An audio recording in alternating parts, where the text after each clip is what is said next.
que c'est un bon match nul du Paris Saint-Germain. Est-ce que c'est une contre-performance? Greg me regarde avec des grands yeux. Ça veut dire quoi? Je trouve pas que ce soit une contre-performance. Ouais. Ils ont fait un match assez intense. Après, bon, on va pouvoir parler du... C'est-à-dire à partir de quelle minute? Non, c'est-à-dire qu'ils ont... J'ai trouvé 92e. Ah ouais. Non, j'ai trouvé qu'ils pressaient. J'ai vu des replis défensifs féroces. Je pense qu'ils sont à peu près dans la feuille de route que Luis Enrique leur a indiqué. Ça a été une attaque-défense pendant à peu près une bonne heure, on va dire. Donc très franchement, je sais qu'ils vont être jugés durement par rapport au résultat, qui correspond pas à leurs attentes, puisque c'est le PSG. Mais je suis très loin, personnellement, d'avoir vu un mauvais match. Ah, Nabil, c'était le premier à manifester son désaccord. Pour moi, le Paris Saint-Germain, déjà, ils ont commencé à jouer en deuxième mi-temps. Au moment où ils ont changé d'animation en faisant rentrer un quatrième milieu de terrain, Kang In-lee, et en sortant Kolo Muani, qui était désespérant, mais qui n'était pas le seul. Vous direz tout à l'heure si c'était injuste de la part de Luis Enrique de le sortir à la mi-temps. Kolo Muani, ce sera l'un des thèmes suivants. Honnêtement, ce genre de match l'année dernière, le Paris Saint-Germain ou les autres années, ils finissent quand même par les gagner quand ils sont pas bons.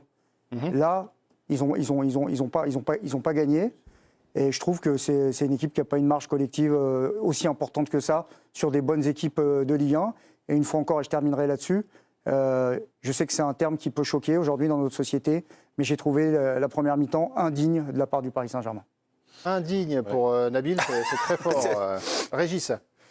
Moi, je ne partage pas totalement l'avis de Sur Greg. Indigne ou sur le reste de Greg, j'ai trouvé Paris une première mi-temps relativement assez insipide dans l'ensemble. Pas de rythme, pas d'intensité. Dans les déplacements, il n'y avait pas de course. Alors effectivement, c'était un peu mieux en deuxième mi-temps parce qu'ils ont proposé autre chose, un petit peu plus de profondeur dans les demandes, un petit peu plus de rythme. Mais on attend plus de Paris après un match de Coupe d'Europe décevant. On aurait pu penser qu'ils allaient faire autre chose ou présenter autre chose. Et je les ai trouvés en dedans. Alors, il a changé d'organisation en deuxième mi-temps, mais C'était mieux. Je pense que ça aurait pu être mieux, beaucoup mieux même.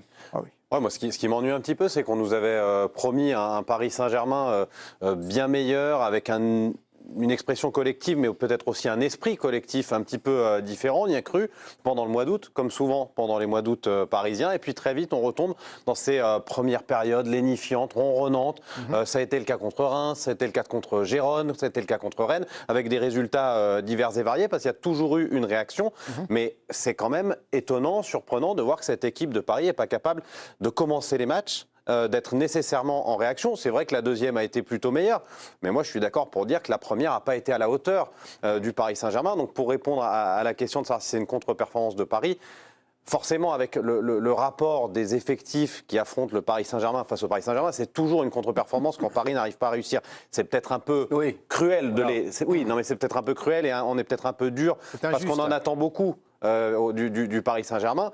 Mais on en attend beaucoup et on était très très loin du compte en première période. C'était mieux en deuxième. Alors justement, première période, Jérémy, vous avez une stat pour accréditer les différents propos sur cette première période? Paris a mis son premier tir à la 26e minute de jeu. C'est le premier tir le plus tardif pour le Paris Saint-Germain depuis que Enrique est arrivé en Ligue 1. 26e minute pour le premier tir du PSG. Ah, c'est retenu ça comme stat ou pas? Ouais, ça veut dire qu'il progresse dans la conservation. Ils l'ont gardé encore plus longtemps. Non, mais il y a un peu de ça.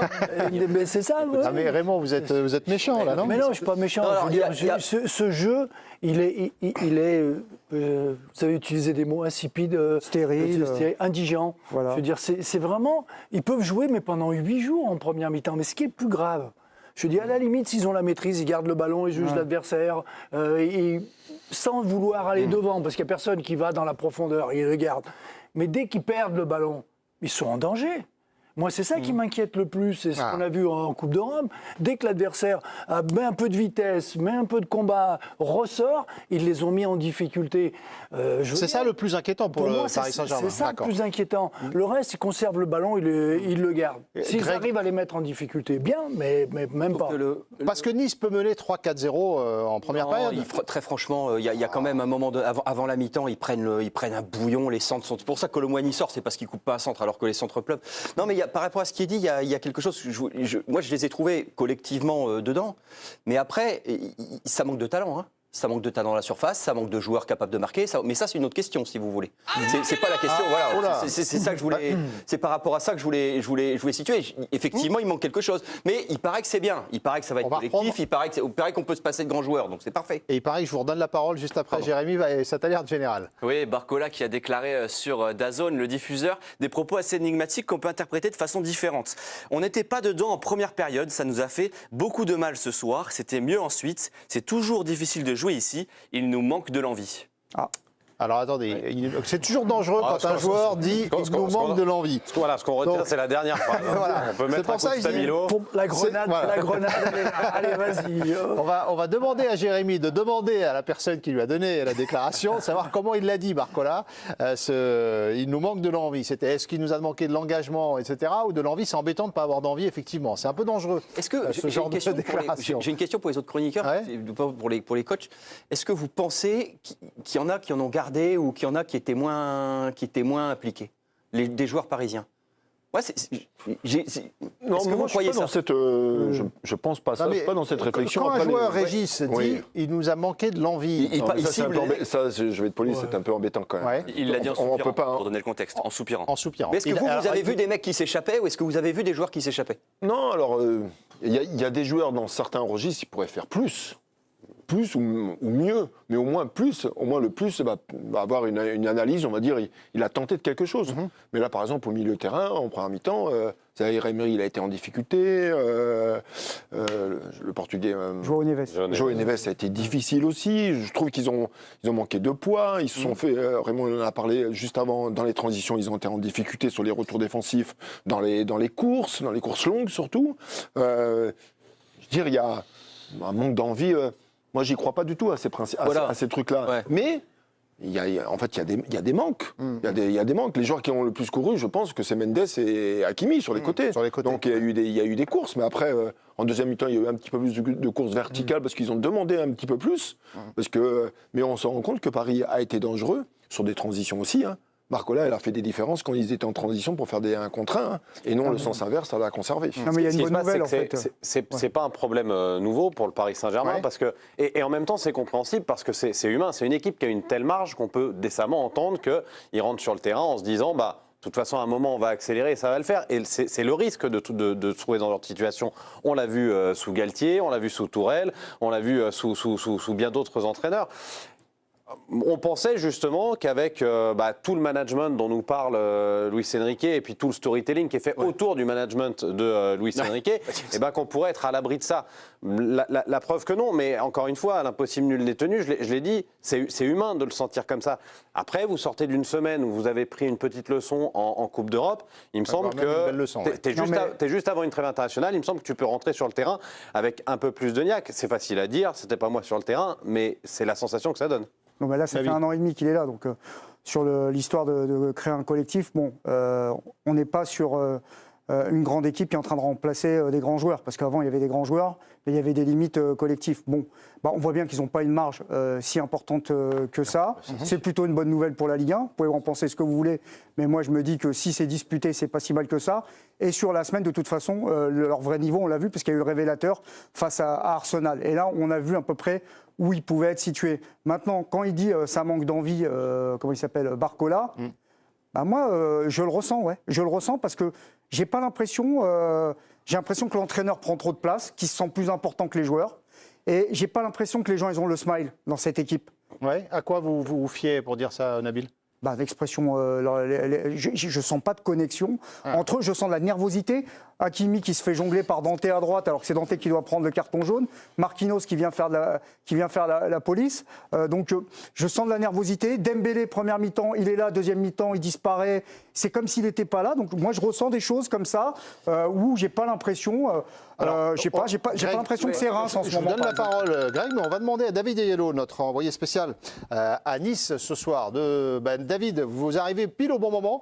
Est-ce que vous avez ressenti la même chose que Nabil, vu du stade?